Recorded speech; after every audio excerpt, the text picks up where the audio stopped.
Assalamualaikum warahmatullahi wabarakatuh, pembaca Republika dan pemirsa Republika TV. Saya Fitrian Zamzami, redaktur Republika. Kita berjumpa lagi dalam acara News Story. Ini acara kita akan mengkaji berita-berita yang ditampilkan di baik Republika maupun republika.co.id soal berita-berita terkini. Seperti kita pahami, belakangan ini agak ramai ada soal rasisme, perkataan rasisme yang disampaikan oleh Ambrosius Nababan melalui sosial media kepada mantan ketua Komnas HAM Natalius Pigai yang merupakan orang Papua. Jadi menurut Ambrosius ini karena kronologisnya Natalius Pigai meminta agar pemerintah tidak memaksakan vaksinasi COVID-19, sementara Ambrosius kemudian menampilkan gambar Natalius Pigai bersandingan dengan, mohon maaf sekali, gorila, dan dia mengatakan memang vaksinasi ini bukan untuk gorila dan padal gurun. Nah, itu kan kita yang punya akal sehat tentu menyesalkan. Sekarang si Ambrosius ini sudah ditahan dan oleh Mabes Polri dengan tudingan ujaran kebencian dan undang-undang diskriminasi. Tentu bersama saya hari ini ada Saudara Ilham Tirta, beliau adalah redaktur Republika di Des Nasional. Kemudian ada Saudara Bambang Noroyono. Bambang Noroyono adalah redaktur di Nasional Republika Des Nasional. Beliau kebetulan pernah meliput secara ekstensif waktu terjadi kerusuhan rasial di Wamena dan Papua tahun 2019 lalu. Kebetulan nih, saudara, di sini yang hadir tuh bolang semua. Saya orang lahir di Jawa tapi besar di Papua. Bung Ilham adalah warga putra asli Bima. Saudara Bambang Noroyono adalah campuran Batak dan Jawa. Dia asli dari Toba. Jadi sebagai pengantar akan saya sampaikan bahwa rasisme memang bukan persoalan sederhana. Dia udah lama sekali terjadi di dunia.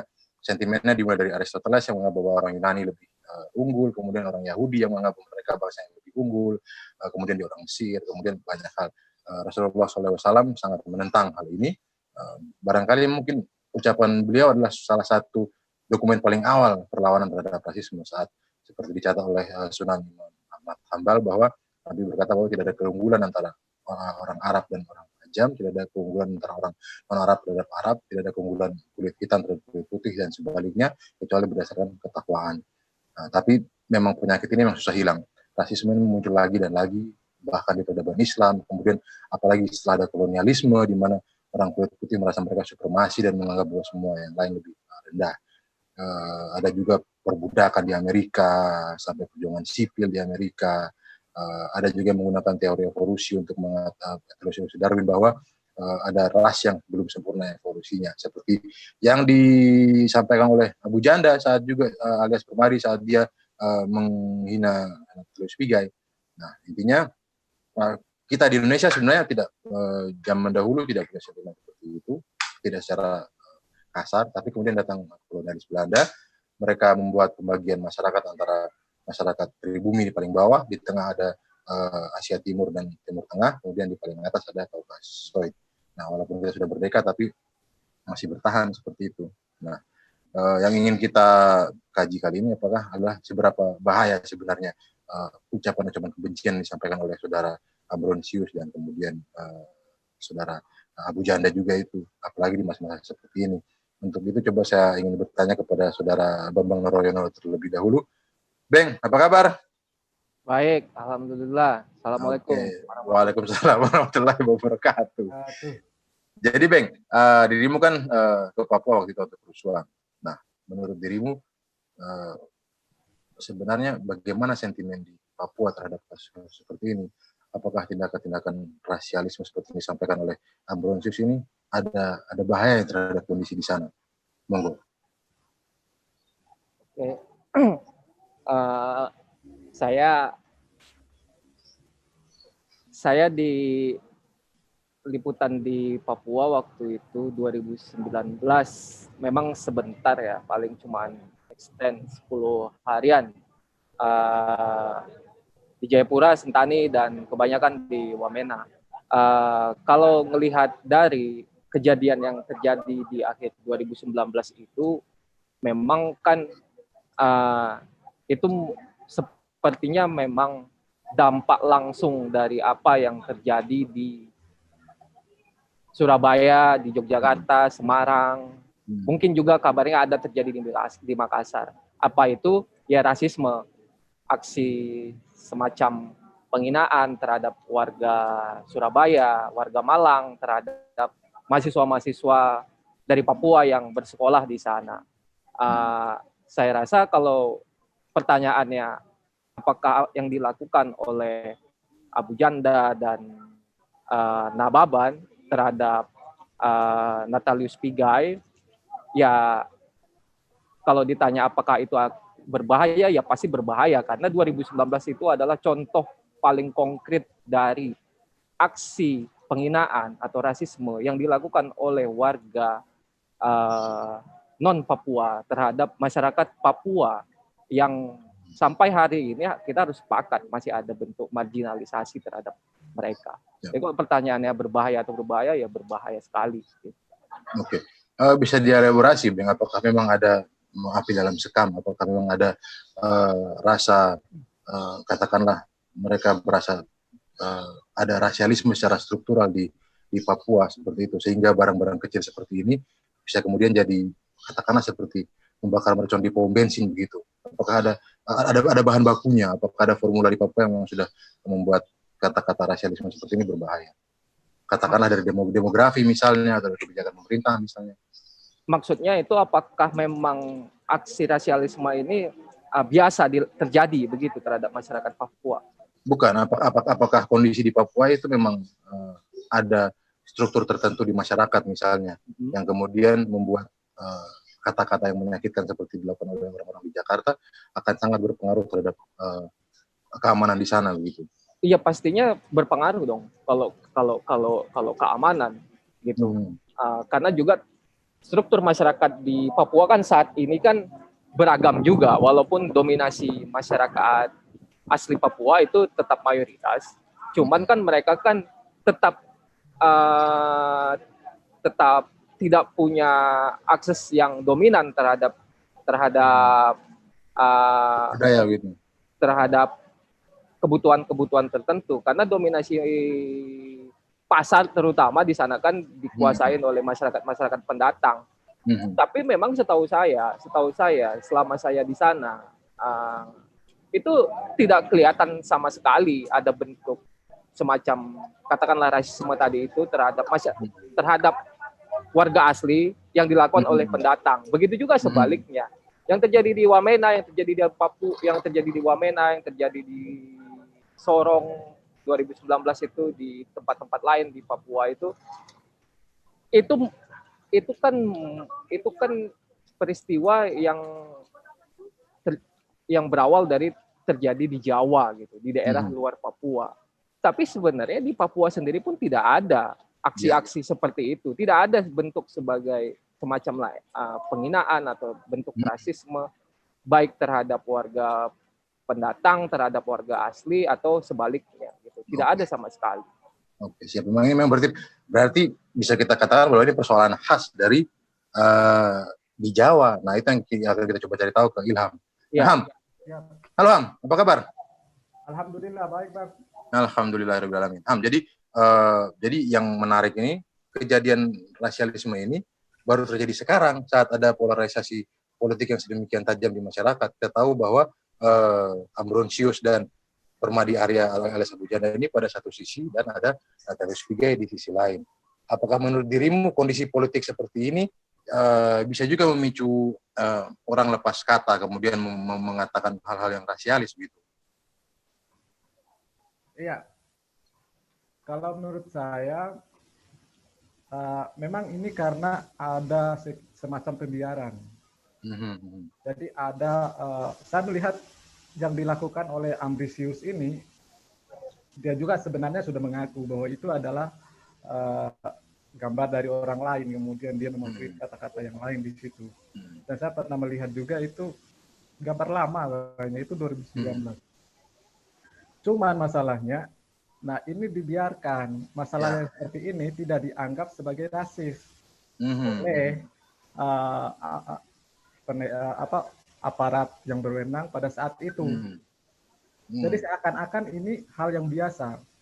Oke, jadi menurut dirimu gara-gara orang-orang ini terlalu lama dibiarkan boleh ngomong sembarangan gitu. Nah, betul. Tiba-tiba sekarang mereka jadi merasa bahwa mereka bisa juga mengatakan hal-hal yang rasialisme tanpa ada konsekuensinya begitu. Ya, betul. Karena ini polanya sama. Apa yang dilakukan oleh Permadi Arya, kemudian apa yang dilakukan oleh si Yusuf Leonard Henuk, dosen dari Universitas Sumatera Utara juga itu sama polanya. Kemudian sama juga korbannya adalah Napilius Tigai. Cuman hal itu tidak dijadikan sebagai hal yang luar biasa, hal yang berbahaya, bahwa ini rasis. Nah, saya melihat ada ketidakpahaman atau ada sadaran dari pihak berwenang, baik pemerintah, aparat dan sebagainya, untuk menjelaskan bagaimana si rasis ini gitu. Apa dampaknya, kemudian apa saja bentuknya. Nah, apakah yang dilakukan oleh orang-orang di media sosial itu rasis atau apa, itu tidak ada klasifikasi, tidak ada hal yang ini, tidak ada penyelesaiannya selama ini. Oke, sebagian orang juga menganggap bahwa kalau yang mengatakan hal-hal seperti ini tuh salah satu kubu itu cepat sekali ditindak. Tapi kalau yang melakukan hal-hal seperti ini kubu lainnya itu kayak seperti dia bilang ada pembiaran. Apakah dia melihat ada pola seperti itu juga? Benar, ada pola seperti itu. Kemudian kita bisa mengklasifikasi juga orang-orang yang biasanya melakukan penyerangan secara pribadi pada saat debat, kemudian ini ya seakan-akan mereka kalah dalam debat, kemudian yang mereka lari kepada individu, menyerang secara pribadi. Nah, ada pola-pola seperti itu dan biasanya dilakukan oleh orang-orang yang menganggap dirinya ya memang mereka udah ada pelindungnya itu. Oke. Mereka tidak akan ditindak gitu dan sebagainya itu. Nah, itu berbeda dengan ini yang dirasakan oleh masyarakat di bawah. Makanya kenapa kasus seperti Ambrisius ini ya harus diproses lebih lanjut. Oke. Beng, saya ke dirimu lagi.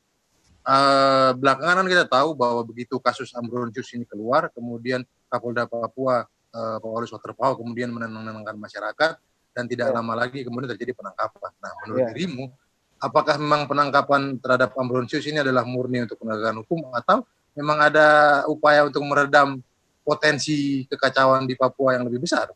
Kalau saya meyakini itu yang nomor 2. Kalau saya ya, karena benar yang dikatakan Ilham tadi, memang kita agak lucu ini sekarang.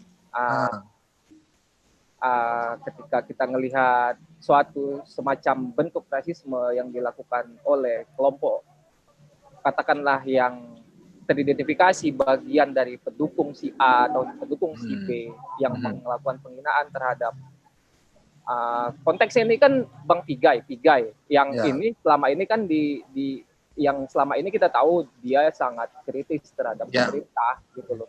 Ketika itu dilakukan oleh mereka yang bagian dari pendukung tertentu itu selama ini tidak ditindak. Nah, berkaca dari 2019 itu kan begitu. Tapi itu kan mungkin lebih kompleks ya 2019 ya, karena itu dilakukan oleh mereka yang susah kita mengidentifikasinya karena ada keterlibatan oknum di Surabaya di situ kan. Kalau ini kan lebih spesifik. Ini lebih kepada mereka yang punya kedekatan dengan yang mereka saat ini berkuasa. Tapi apapun itu, tentunya Kapolda Papua yang waktu itu kan juga masih Kapolda yang dulu itu, siapa, Pak Waterpauw ya, yang dia sangat paham bahwasanya ini bahaya ini, apalagi beliau juga orang asli Papua ya, Waterpauw, dia paham dengan kultur, lebih mungkin pasti paham dengan apa yang pernah terjadi, beliau juga pasti sangat paham, dan saya yakin apa yang dilakukan oleh kepolisian untuk menangkap Nababan, untuk juga upaya menangkap Abu Janda, kemudian statementnya Kapolda Papua, itu saya yakin untuk meredam dampaknya seperti yang terjadi 2019, apalagi Pak Waterpauw yang Pak Kapolda yang bicara seperti itu, dan beliau juga yang menangani waktu pas 2019 kemarin. Ada berapa korban waktu itu, sekitar 20-an ya di Wamena, ada berapa di daerah lain ada berapa. Saya yakin itu karena untuk menurut saya yang saya yakin itu disampaikan oleh Kapolda Papua untuk mengantisipasi dampak yang pernah terjadi di 2019. Oke, kalau menurut dirimu Ham sama kayak begitu? Iya, sebenarnya ya ini karena mereka udah punya pengalaman, kemudian saya melihat garis waktu sebenarnya. Memang agak lama ya polisi pada saat penanganannya sudah dilaporkan ke Polda Papua, kemudian dan beberapa hari setelah panas itu baru ditangani, kemudian diambil alih oleh Polri. Nah kemudian setelah itu baru diperiksa, kemudian nggak ditahan. Nah setelah nggak ditahan itulah terjadi, saya melihat itu ada panas-panas itu. Nah, ada indikasi mengarah ke 2019. Ada yang pengen demo, kemudian Komnas HAM sebagai pengawas Undang-Undang Nomor 40 tahun 2008 sudah ngomong bahwa itu harus diproses hukum. Nah baru polisi pada malamnya baru itu ditetapkan sebagai tersangka, kemudian ditahan. Ya. Nah itu untuk meredam itu. Tapi saya melihat dari awal itu memang kayak ada menunggu apa reaksi publik gitu. Menurut dirimu atau nggak tahu karena itu dampak Kapolri baru kali.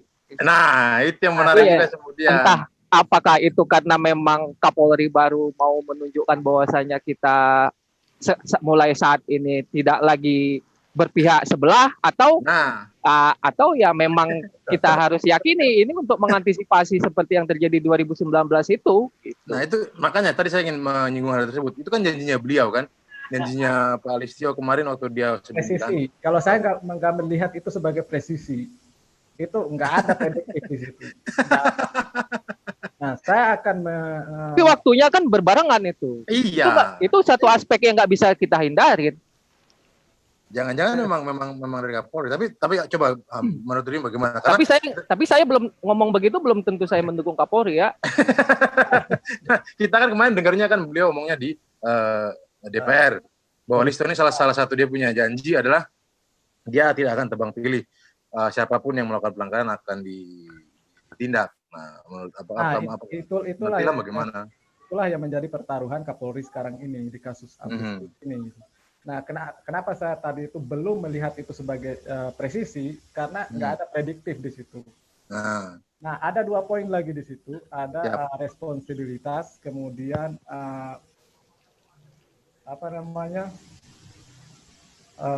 transparansi berkeadilan. Nah, 2 poin ini itu yang kita tunggu di kasus ini. Ya, persis. Apa yang dilakukan oleh Polri di kasus ini? Apakah benar akan melakukan konsep presisi seperti yang dikonsepkan oleh Kapolri baru atau gimana gitu? Nah, ini pantas kita tunggu bersama. Nah, jadi ini cepat, prosesnya cepat, kemudian enggak seperti tahun 2019. Oke, Beng. Kemudian kalau tadi kita sempat bicara bahwa rasisme dari secara verbal ini ataupun rasisme dari media sosial ini hanya satu sisi.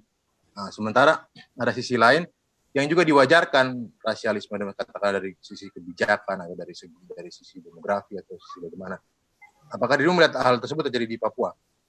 Ya tidak bisa dibilang diwajarkan lah begitu. Tapi memang kadang-kadang secara psikologis kadang-kadang kita lebih berani menulis daripada kita berucap. Nah, melihat dari dua kasus kayak Nababan dan Abu Janda ini kan mereka kan menulis ya kalau tidak keliru ya. Salah satunya menulis di medsos. Tapi yang saya yakini juga sepertinya yang terjadi di Papua untuk melakukan itu secara verbal saya rasa agak tidak mungkin kali ya.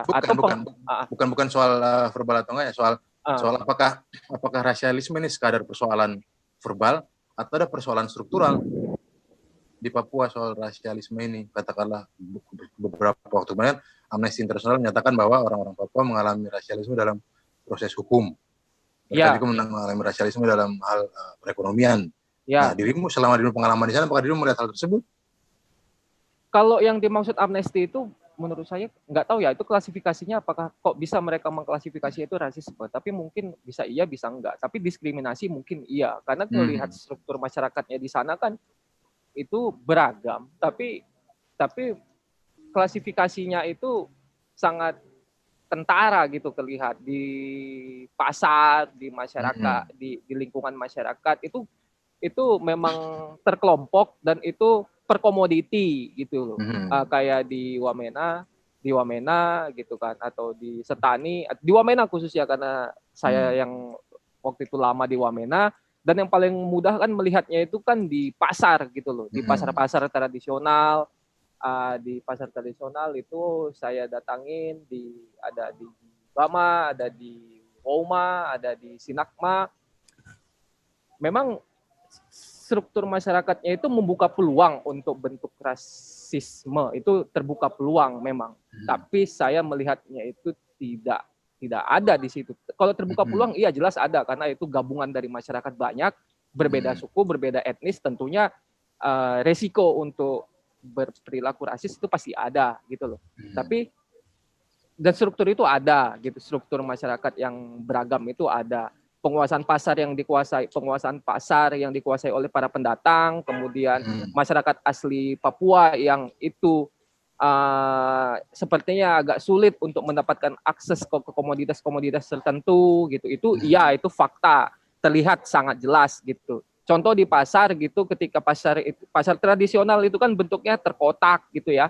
Bentuknya kotak kayak bangunan biasa, bangunan lepas biasa gitu. Tapi ada ruko-rukonya, di setiap pinggirnya itu ada ruko-rukonya gitu. Itu pasti didominasi oleh masyarakat Bugis gitu loh. Mereka yang menguasain komoditas pokok, sembako dan sebagainya. Lalu di tengah itu yang emperan, yang lesehan itu itu pasti masyarakat asli Papua, mama-mama gitu kan, yang dagang komoditas. Mereka menguasain komoditas bumi, sayur, pinang dan sebagainya. Rata-rata jualan pinang dan sayuran. Di pasar-pasar pasti begitu, strukturnya pasti begitu, klasifikasinya pasti begitu. Pertanyaannya kan lucu itu jadinya, kenapa yang masyarakat yang asli Papua gitu, mereka punya akses ke pasar tapi tidak punya akses ke komoditas gitu untuk mendagangkan sesuatu? Apakah mereka karena memang maunya begitu atau memang mereka sama sekali tidak punya akses? Kenapa? Oke. Jadi memang ada struktur seperti itu. Nah, Ham, tadi dirimu sempat bilang barang-barang kayak gini nih asal ditangkap tanpa ada upaya penjelasan dari pemerintah soal mengapa ini rasis, mengapa ini bahaya. Nah, menurut dirimu seberapa penting hal tersebut? Saya kira ini penting banget supaya orang mengetahui apa tindak tanduknya, baik itu di media sosial, kemudian di masyarakat secara umum. Karena saya melihat ya dari dulu itu pola rasis yang masyarakat Papua itu merasa rasis, merasa ada tindakan rasis terhadap mereka, tapi pelakunya masyarakat secara umum nggak paham bahwa bahkan nggak sadar kalau mereka sedang melakukan tindakan rasis. Nah, itu juga apa yang dilakukan oleh aparat dan sebagainya. Nah, mungkin ini harus ada kesadaran bersama, mulai dari masyarakat, kemudian pihak berwenang, kemudian apalagi pemerintah. Ini harus dikomando oleh pemerintah, karena ini masalahnya sangat kompleks. Nah, tahun 2019 apa yang terjadi? Nah, di situ nggak ditangani secara serius pertamanya. Ditunggu itu meledak dulu baru. Ya, ditunggu meledak, kemudian kota-kota di Surabaya, di Papua melakukan demonstrasi, kemudian bakar-bakaran dan sebagainya, baru itu ditangani. Dan itu pun kasus itu saya ingat pada saat itu yang dijadikan tersangka hanya satu. Dan itu PNS. Kemudian dia dikenakan pasal 40 tahun 2008, kemudian hanya dituntut 8 bulan, kemudian divonis 5 bulan. Allah. Dan itu dia langsung bebas. Karena apa? Karena dia udah menjalani tahanan selama 5 bulan. Jadi memang belum ada measurement, belum ada kebijakan yang tegas terhadap laku-laku rasisme begini. Karena saya dulu ingat kalau nggak salah itu pernah ada pertandingan sepak bola juga itu, pemain Persipura itu sempat begitukan juga sama penonton. Iya. Tapi nggak ada kelanjutannya, udah nggak benar kata diri, nggak dianggap persoalan. Nah itu masalahnya. Padahal ini adalah ya sangat berpotensi besar. Kayak yang tadi yang dibilang sama Bang itu, ini api dalam sekam gitu. Suatu saat akan meledak lagi kayak gitu. Dan ya alhamdulillah kemarin pada saat 2019 kita bisa mengatasinya gitu. Bagaimana kalau besok-besok? Kemudian bagaimana kalau masalah ini bukan saja di Papua, kemudian di Aceh atau di mana-mana dan sebagainya. Gitu. Nah ini bisa akan mengganggu disintegritas kita. Gitu. Oke. Ini bahaya kalau menurut saya. Kemudian yang kedua, yang poin yang lainnya adalah, nah orang-orang seperti Permadi Arya, kemudian yang lainnya itu juga harus tentukan apa statusnya gitu. Sekarang kan Permadi Arya udah dilaporkan oleh KNPI ya. Iya. Nah itu harus diproses. Apa yang dilakukan dia itu? Apakah itu tindakan rasis atau tidak? Orang polisi harus bisa menjawab apa yang menjadi pertanyaan publik. Oke, siap. Oke, Bang Ham, terima kasih banyak atas waktu kalian. Saya pikir sangat banyak masukan yang saya dapat dari kalian, dan mudah-mudahan pembaca juga mendapat pengetahuan yang sama. Jadi kita bisa sepakati di sini bahwa ini tindakan yang sangat tidak bertanggung jawab, dan kita minta aparat keamanan untuk melakukan penindakan secara transparan dan prosedural. Oke, demikian pemirsa. Terima kasih Bang Abeng, terima kasih Bang Ilham. Yep. Assalamualaikum warahmatullahi wabarakatuh. Waalaikumsalam warahmatullahi wabarakatuh.